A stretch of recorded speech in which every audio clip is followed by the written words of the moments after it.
Orange gate tunnel launching shaft आज आपण सुरू केलेला आहे आणि जी TBM आहे ती आपण लॉन्च केलेली आहे। आपल्याला कल्पना आहे की जो आपला ईस्टर्न फ्रीवे आहे या फ्रीवेवरनं आल्यानंतर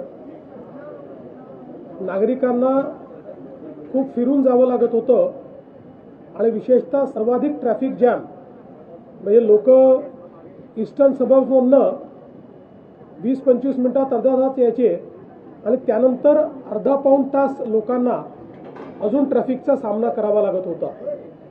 त्यासोबत आपण जो नवी मुंबईचा एअरपोर्ट तयार केला आहे त्याच्याकडे जाण्याकरता दक्षिण मुंबईतले लोक किंवा वेस्टर्न सबर्ब्सचे लोक यांच्याकरताही एक प्रकारे खूप लांबचा पल्ला त्याच्यामध्ये त्यांना गाठावा लागत होता आणि म्हणूनच हा जो काही ऑरेंज गेट टनेल आहे याची संकल्पना करण्यात आली आहे।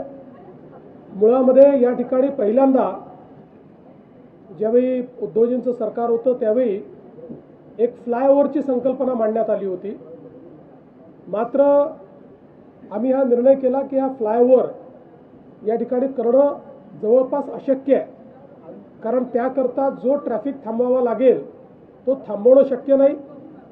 दुसरं त्या फ्लायओव्हर करता जागा पण नाही, म्हणजे मोहम्मद अली रोडचा जो फ्लायओव्हर झाला त्याहीपेक्षा कंजेस्टेड अशा जागेत तो करावा लागला असता आणि म्हणून ही ऑरेंज गेट टनेलची संकल्पना त्या ठिकाणी आपण मांडली आणि अतिशय महत्त्वाचा असा हा अर्बन टनेल असणार आहे की ज्याच्यामध्ये आपण ईस्टर्न फ्रीवेला कोस्टल रोडशी जोडतो आहोत आणि हा जो टनेल आहे आपण विचार केला तर जवळपास 700 प्रॉपर्टीजच्या खालून चाललेला आहे। त्यातल्या अनेक 100 वर्ष जुन्या हेरिटेज प्रॉपर्टीज देखील आहेत।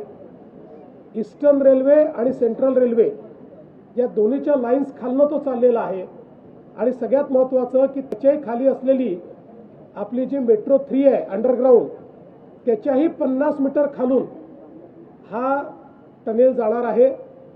त्याच्यामुळे एक प्रकारे एक ज्याला इंजिनिअरिंग मार्वल म्हणतो अशा पद्धतीचं एक इंजिनिअरिंग मार्वल आपण तयार करतो आहोत आणि त्यासोबत याची जी सगळी लांबी आहे 2 ट्विन बोगदे आहेत। हे ट्विन बोगदे मिळून ती सगळी मिळून 9 किलोमीटर येईल, पण तसे 3-3.5 किलोमीटरचा एक बोगदा हा असेल आणि त्यातनं त्यांना सुरक्षिततेच्या दृष्टीने म्हणजे 2 लेन + 1 इमर्जन्सी लेन अशा प्रकारची त्याची रचना असेल।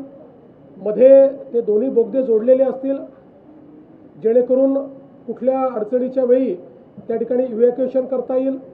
अतिशय चांगली त्या ठिकाणी सगळी जी काही सिस्टीम्स आहेत त्या सगळ्या सिस्टीम्स म्हणजे जी काही हवा वगैरे आली पाहिजे किंवा तिथलं वातावरण उत्तम राहिलं पाहिजे याकरताच्या आधुनिक सिस्टीम्स त्याच्यामध्ये असतील आणि अत्याधुनिक IT AI एनेबल्ड अशा प्रकारची ट्रॅफिक मॅनेजमेंट सिस्टीम देखील याच्यामध्ये असेल।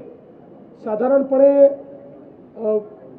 डिसेंबर 28 पर्यंत याचं काम पूर्ण करायचं संकल्पित करण्यात आलेलं आहे, पण आमचा आग्रह आहे की ते अजून 6 महिन्यापूर्वी संपलं पाहिजे।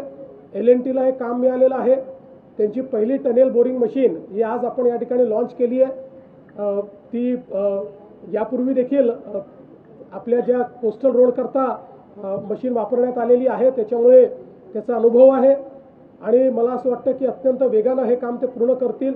दुसरी जी मशीन आहे ती लवकरच येईल, दुसरे टनेलचं त्या ठिकाणी बोरिंग सुरू होईल, त्यामुळे वेळेत हे काम पूर्ण करणं अशा प्रकारचा आपला प्रयत्न आहे।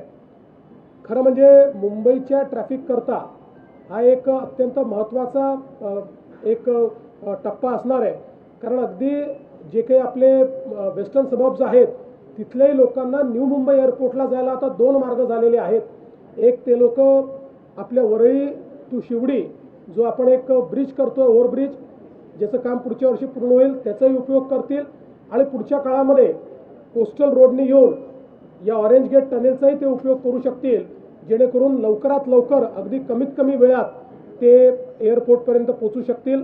आणि म्हणून मला असं वाटतं एक महत्त्वाचा टप्पा आज मुंबईच्या ट्रॅफिकच्या दृष्टीने आपण पूर्ण केलेला आहे। हजारो लोकांचे हजारो तास हे या ठिकाणी आपण वाचवणार आहोत आणि MMRDAने याच्यामध्ये जो पुढाकार घेतला त्याबद्दल मी MMRDAचं देखील मनापासून अभिनंदन करतो।